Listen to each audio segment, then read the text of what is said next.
To the cursive writing, as I said, don't bother with printing, you're teaching writing. And so, in my book here, I explain the whole history of why we went into this two forms of writing business. In How to Tutor, beginning on page 137, I believe, yes, 130, part 3 on writing. I give the history and the arguments that they used for going into manuscript.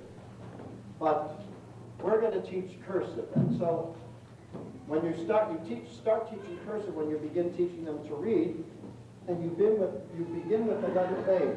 And of course, the most important thing is to make sure that you have a good form that they can copy and that they start in the right place. A starts up there and comes down like that, you see. And the letters that we were teaching was, we were teaching M, so you teach M, and then you teach N, and then you teach S, and then you teach T, and then you teach X. Now, of course, the only reason why we're doing that in that sequence is because that's the way the reading book is going. So we want them to be able to write the words because we want them to practice the words that they are reading. So that's why we're going to teach them the letters in the sequence. Now, some people would say, yes, but you should start with, the very simple letters like I, which is simple. But we're not learning I yet. So why wait? It takes a little longer this way, but they learn. You'd be surprised how adaptable these little hands are. Chinese children can learn to use chopsticks at the age of 3. So don't you think American kids can learn to use a pencil and cursive, write cursive, at the age of 4 and 5? Certainly by 6, there ought to be no problem with that. So that's what we do. We teach the letters to make sure the forms are right and that they begin them at the right place. You don't write the M this way. You start this way because you've got to join it with the next letter. The A has to join with the M, you see. The A has to join with the S.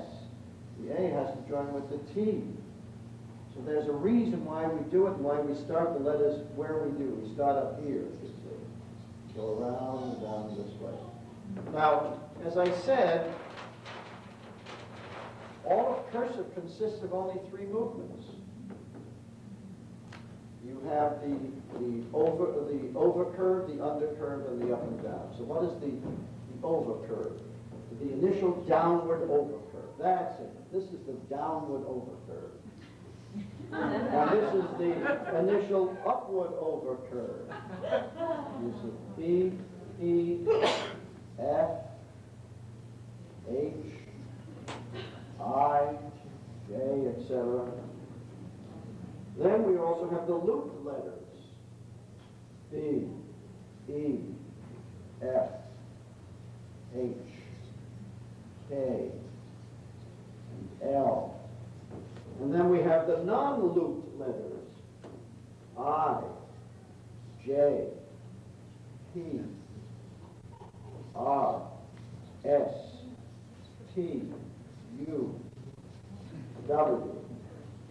And then the initial upward overcurve is the M, and the N, and the D, and the X, and the Y, and the Z. You see.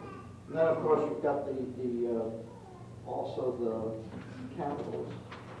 The capitals are a little more difficult, but listen, the children have to learn to write their own names.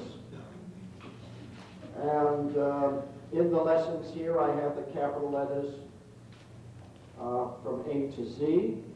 In lessons, beginning on page 161, going right through to page 169. Capital A for Anne. Capital B for Bill. Now the beauty of cursive is that you don't have to lift up from the paper. The hand is loose. You hold the pen, little triangle, 3 fingers. Little triangle. You look at it and see it coming through the little triangle with 3 fingers. I'm presently tutoring a little girl who insists on using 4 fingers. She's left-handed and she uses 2. I said, I said, honey, you don't need 2 fingers for that. All you need is 1 finger. But yet, she insists on using 4 fingers to do the job of 3 fingers. I said, well, I'm going to have to put a little rubber band around those 2 fingers. But it's so hard to get them to break a habit which somebody has permitted them to get into. Teach them the correct way of holding the pen the first time, and they won't have that problem. For left-handers, you teach them like this? We're going to have somebody come up here, Mrs. Simkus, who is left-handed herself. She's going to be coming up and telling you how to teach a left-handed cursive. Actually, what you do is you change the paper. When you write cursive right-handed, you tilt the paper over, left this way to the left, and so you write on the slant. You do the opposite to left-handed. Left-handed people can learn to write as beautifully as right-handed people, and as easily. And they can have as good a handwriting. I've seen it, so I know it can be done. Capital C, as in Cal. Capital D is an interesting letter, but you'd be surprised. At the beginning, they will have these horrible scrawls, but in a very short, you'll be surprised how in about a short period of time they will get that scroll under control. And it'll become a nice, neat handwriting. My retarded student to write, here's one of his notebooks. This is notebook number 17. Notebook number 17. You can see his handwriting. This is a young man with a IQ of 54, and he can write a very decent script. You see, so if he can do it, anyone can do it.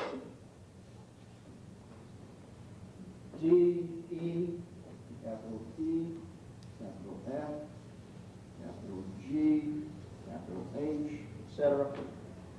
And you teach them the standard forms. If later in life they want to become fancy, that's up to them.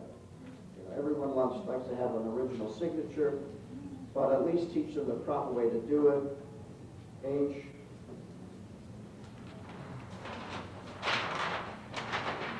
capital I. Remember how you start. Now, why do we stop the I there? So that you can join the letters. You don't have to lift them. You start there. You see. That makes it easier.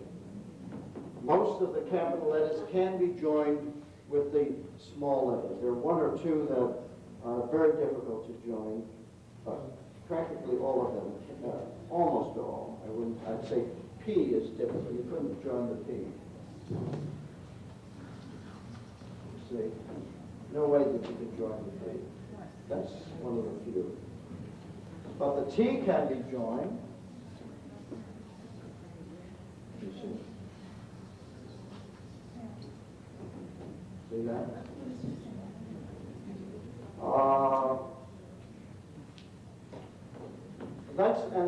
That's why it's so important that the child knows where the letter starts, because they're all joined.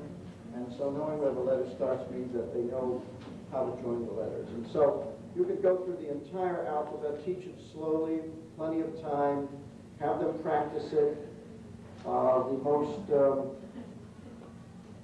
The biggest problems you get are in looped and unlooped letters. People tend to close the loops up. Sometimes the E's look a little like I's and that sort of thing. But just tell them to take their time.